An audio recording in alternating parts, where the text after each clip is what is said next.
Alright, so I actually had just recorded a whole video on prospect Joakim Kemell, but turned out my audio wasn't on, so I'm just going to re-record this here and try and just kind of go along with the video that I already recorded with it. So let's go ahead and get into that. So first of all, if you're new here, my name is Nick Templin from Templin Scouting, and welcome back to another video. So in this one, I'm going to be talking about prospect Joakim Kemell, and then I'm going to be reacting to some of his highlights and kind of breaking down some of the plays that he was involved in. So this is a guy who is obviously climbing up my rankings really fast, and you'll see why. And he's kind of, he's been the better of the two Finnish prospects so far, and that includes Brad Lambert, who was previously my first overall pick and will no longer be, at least for the time being. I'll have to make an updated rankings list very soon, but as you can see, 5'11", 176, Joakim Kemell. Looking through the different rankings here that they have on EliteProspects.com, you can see 9, 10, 9, 7, 9, 2 by Recruit Scouting, and then 12 and 15. Kind of interesting to see so many people that have ranked him outside of the top 10 or just kind of barely in the top 10, but and then there's one that believes in him to be potentially the second overall player in this draft. So there's a lot of intrigue with this player for sure. And I would say the main reason why a lot of those prospect listings have him lower is just because they make their rankings before the season starts, and obviously it was hard to predict that Kemell would get off to as hot of a start as he has so far in the Finnish Elite League. So yeah, absolutely an interesting prospect. And so we're going to move down here into the stats here. So we're going to talk first about his season stats from last year. So last year, he managed to put up 36 points in 38 games in the under-20 league in Finland. Obviously, pretty impressive, but certainly nothing to suggest that he was going to be some sort of elite prospect going into this draft. I had him going into the season as definitely a first-round pick player. Part of that comes from the fact that he did get some Liga experience as a 16-year-old and managed to actually score a goal in that time, which is super impressive. But really, there was nothing to suggest that he was going to have the kind of success early on this season that he has. And so you kind of look at what he has done this season. So far in 13 games in the Finnish Elite League, he has 10 goals and 5 assists for 15 points. But 10 goals in 13 games in the Finnish Elite Leagues. So, obviously this is a player with a lot of talent, great goal scorer, and I'm excited to kind of break down some of his film and show you guys all how he manages to get a lot of his goals. And for sure, he's a guy to look out for if your team is potentially drafting in the top 10, probably top 5 now.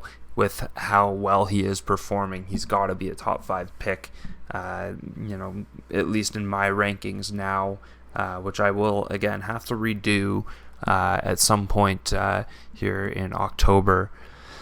But I do want to compare him. So let's just see if the video will catch up with me here in a second here, because I'm kind of getting ahead of myself. But I wanted to kind of compare him with Patrick Laine, because obviously when we think to very hyped Finnish prospects who played in the Elite League in the season before they were drafted, Patrick Laine is certainly one of the guys that comes to mind. So let's just see if the video will catch up. I apologize I have to do it this way.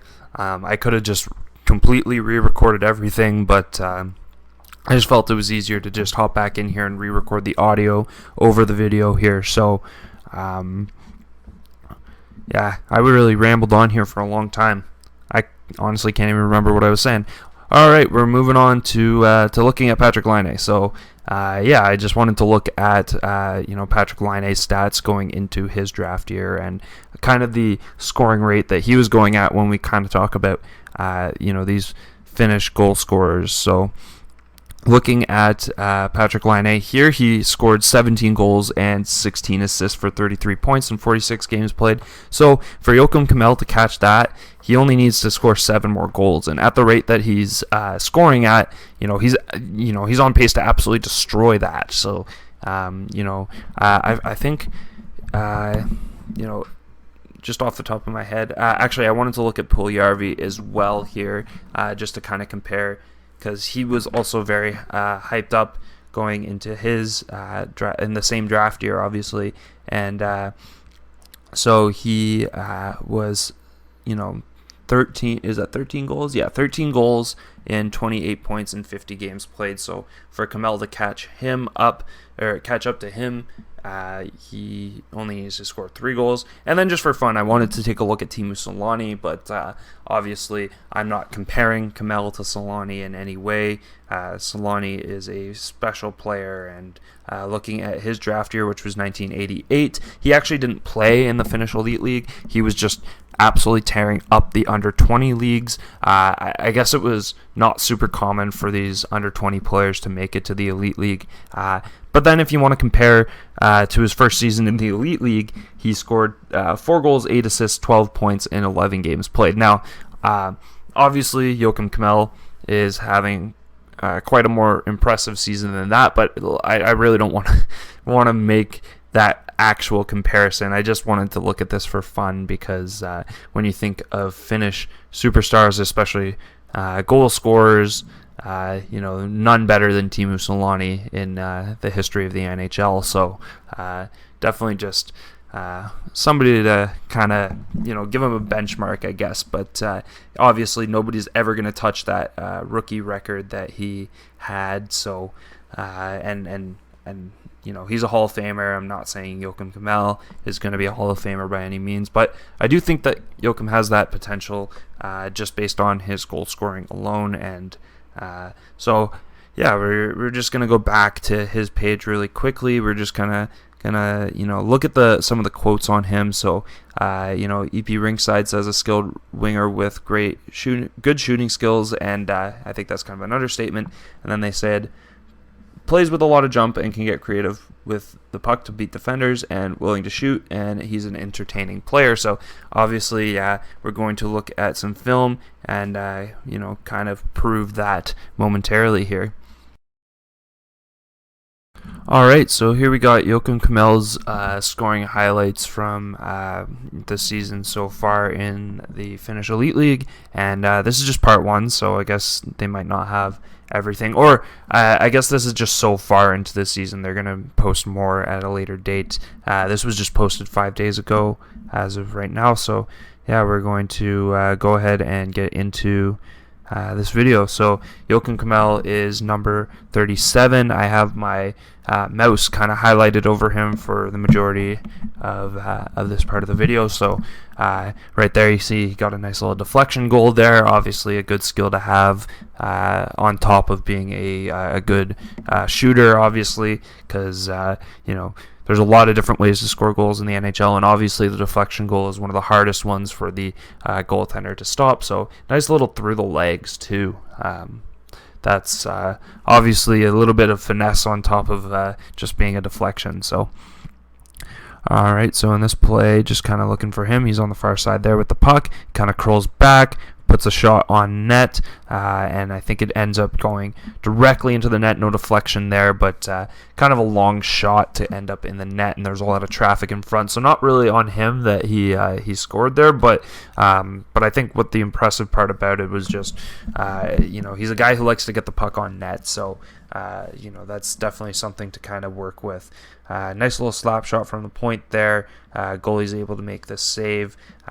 This clip here, he just kind of gets an assist that he's in a play that he's not really super involved in, but I do think he came to the front of the net there and took a shot as well after the slap shot. anyways, we'll move on to this clip here where he actually gets the hip check, which is a lost art in today's NHL. So what a hit. You can kind of see it in the slow motion here. He's not a big guy, but for him to throw hits like that, especially being a 17-year-old playing against grown men, you love to see it. Back of the point, he's got the puck there, top of the circle, shoots, and he scores. So, definitely a guy who can kind of take over on the power play. One of the guys you kind of want at the top of the circle, taking shots for you. On this one, I believe he ends up going kind of, waist height on the shot, just kind of in beside the post. They'll show it on the replay here in just a second, but, pretty good shot placement for sure. Tough for the goalie to kind of track here. Originally, when I first saw it, I thought it was kind of low on the glove side, but I think it's kind of about just kind of slightly above the glove when they show it on this angle here. Yeah. Anyways, so moving on to this one here. This is my favorite one, maybe not. I thought this was a different one, but so he picks up the puck here, throws it back to the point, one-timer, scores. Pretty good assist there. Definitely finds his guy right in the wheelhouse, which is, a pretty important skill. Definitely something you want to have. This one's really special. So he, as he's falling to the ice, is able to steal the puck and shoot it basically at the same time. So I originally, when I watched this, I had to go back a few times just to kind of figure out what happened. But as you can see, he's just kind of spinning on the ice as he's going down, and there's a good replay that kind of shows it here, where he just kind of swipes at a loose puck after the defender had kind of made a takeaway, and as he's going down, he gets his stick on the puck. I think I got a nice pause point here where you can see he right there, as he's going down, his knees are kind of off the ground. Everything about him is off the ground, but he spins and he fires that puck on net. And obviously the goalie's not going to save it because it's a bang play. The goalie's not expecting his player to kind of turn the puck over like that, and of course he's not expecting Joakim to basically dive at the puck to get a shot away. So really nice play from him there. This one's my favorite here, I do believe, as he comes in. Nope, not this one. So bear with me. Puck comes to him. Good shot. I did break this one down a little bit because, one of the things is it's important for your prospects to score on contested plays, I find. You want them to score in a play where they're actually being challenged. So as you can see, lots of net to shoot at there, but by the time the puck comes to him and by the time he releases it, the goalie's made it across, so it's not like he had an empty net to shoot at the whole way. And he did actually have to pick his spot, which he did very well. And there was a defenseman who was there kind of in front trying to block as well, so he did a good job to avoid him too. So getting it kind of over the shoulder of the goalie there and into the net, definitely a great shot and great goal from Joakim Kemell there to add to his list here. So I believe the next one that we're going to be looking at, I did also kind of to mention here that they actually had the speed on his wrist shot here at 111 kilometers an hour, which that's pretty impressive. I don't know the exact exchange on that. I'd have to check to see what it is in miles, but I think it's I want to say it's in the 80s, 81, 82 miles per hour if I had to guess. I could be totally off on that, but either way, that's a quick wrist shot. So just want to see it again here. From this angle, you can see the speed that he releases the puck with. Puck's on his stick and off like that, and in the back of the net. Great play from him there. Another one here that kind of shows his ability on a power play situation. So defenseman curls back, finds him there. He just rips a shot, misses the net, or I think the goalie got a piece of it there. Puck is played around back, and he gets an assist on that one. So not a play that he really had a lot to do with, but nonetheless, it was there. nice little hit on the forecheck here. This one I really like. So he forces a bad play from the defenseman there. His line mate actually gets a great scoring chance out of it, but then he follows it up and gets the rebound. So like he's really everywhere on the offensive zone. He's forcing plays, and here I think this is the one here. Yes, I do believe this is the one that I really like. But before that, what I really like is he kind of steps up on this guy, realizes that he doesn't really have the puck in full control, so he kind of lets off of him. But what he does is he kind of forces the guy by making the almost step up to kind of make a mistake with the puck, and so he forces the turnover in a way there, and then the puck kind of comes back to him. He makes a great move, slides inside, and fires it 5-hole past the goalie. But so here's what I really like about this play of how he creates his space. So kind of just take a breakdown of everything going on the ice. First of all, he makes a nice move to get around this defenseman here to cut inside, because the defenseman's kind of cutting away his room along the boards, and he's able to. This shows kind of his skating more than his stick handling, I think, but definitely it kind of requires both. And then in this situation, he kind of opens himself up into a situation where he could have chose to shoot. But you kind of look, he's also looking at his teammate in front there, potentially at a pass, but he sees that his guy's kind of totally tied up there, so if he does try and slide a pass across there, likely not going to get to his teammate there, so he kind of makes the wise decision to just hold on to it for just a little bit longer, and then I think I put it just a little bit forward just to see that, yeah, look at this. He's got a great shooting lane here. Nobody in his way, but watch him kind of diagnose what else is going on. So I kind of noticed this player up in the up at the top there who could have kind of broken up that little space that he ends up in if he was expecting him to go there. But at the same time, you think, wow, look at him. He's got a great shooting lane right now. So if he takes that shot, goalie makes the save, rebound comes out, he wants to be along the board somewhere so that he can help clear out that winger there. So so he doesn't pinch in there, so you can't really blame him for being not the guy to stop him there. And then you kind of also notice there's the guy sliding on the ground there. The most important thing is that he's sliding with his back to Joakim. So Joakim, he recognizes that this guy's stick isn't going to be a problem to try and break up a play, so he has room to kind of slide in just a little bit further into the middle there without this guy being able to really break up the play. And so he really uses the space that's been given to him on the ice before he makes his move inside, gets himself into a good shooting spot. Definitely he's contested, but look, everyone on the ice is kind of providing a little bit of a screen for him. So it's to the point where the goalie's not really expecting a shot to come off here. And when the goalie's not expecting a shot and he reacts late to go down, it's really easy to beat him 5-hole. And that's exactly what Joakim does here. So a lot of really smart plays. I don't know how much of it he actually identified there, but you see that his head is up the whole way, so it's very possible that he saw every single thing that I just mentioned there. It's also possible that he saw just a few of those things, and really all it takes is seeing a few of those things to identify a really good scoring opportunity and taking it, and that's exactly what he did there. So super impressive from Joakim there. That's definitely my favorite highlight out of all of these in here, because I'll watch prospects all the time and see they have these goals where, they weren't challenged by the defense by any means, and they just kind of walk in and they score. Joakim was very challenged on that play, and he still found a way to get that puck into the back of the net. And so I definitely see him using those skills to become somewhat of a force in the NHL on plays just like that in the rush. And so we got a few more highlights here. That's just only 5 minutes into this, almost 8-minute video.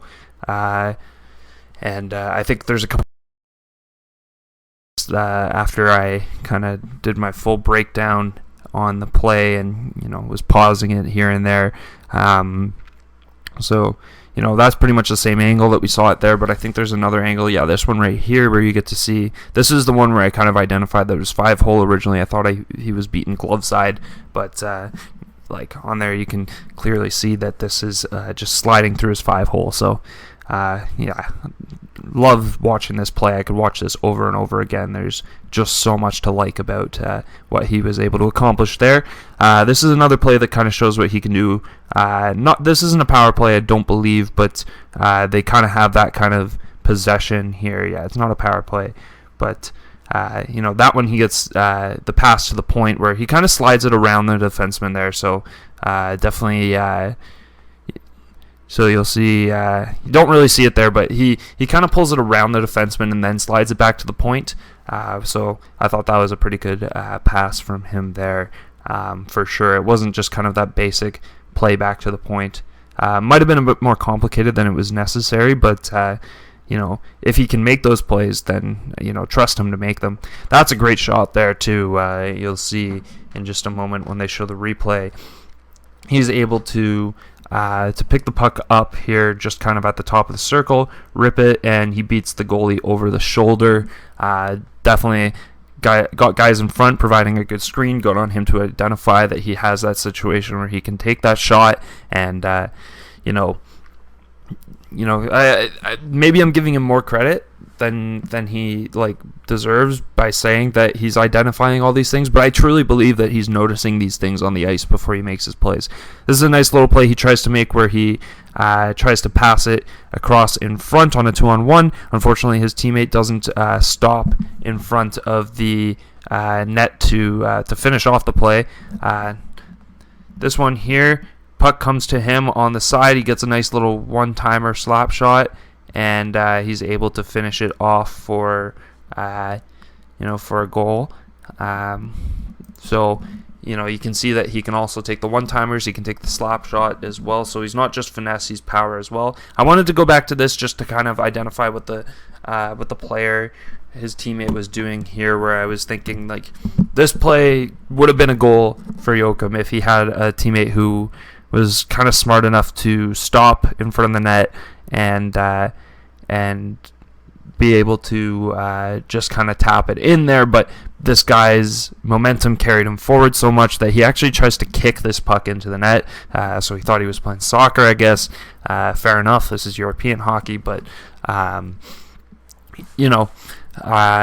he's definitely got a obviously I'm not talking about the other player, I'm talking about Joakim, but his teammate there has to recognize that he's got to stop in front there.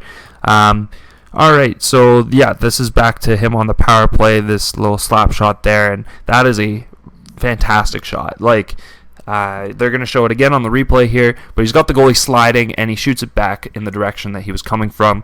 I don't know. Again, not sure if that's on purpose or not, but if it is and he's identifying that the goalie's sliding like that, then that's just a goal scorer's mentality. You have to know what the goalie's doing to know where you need to put the puck, and he put it in a spot where it was going to be very difficult for that goalie to make a save. So, obviously seeing him take those shots, really spectacular. So, yeah, obviously, that's the end of his highlight video there so far this season, but that's a lot to work with through just 13 games. And so, yeah, if you like this kind of content where I break down prospect highlight videos, I'll try and do it actually properly live, because I think my original commentary was probably more entertaining than what I ended up having to record here, so I apologize for that. But for sure, if you want to see that in the future, I did get it all fixed now where my microphone is actually working with my recording software. So for sure, that's the kind of thing that I would like to do more often. I would like to take some Shane Wright video and break it down. I would like to take, Brad Lambert, Yuri Slafkovsky, various other players from this upcoming draft,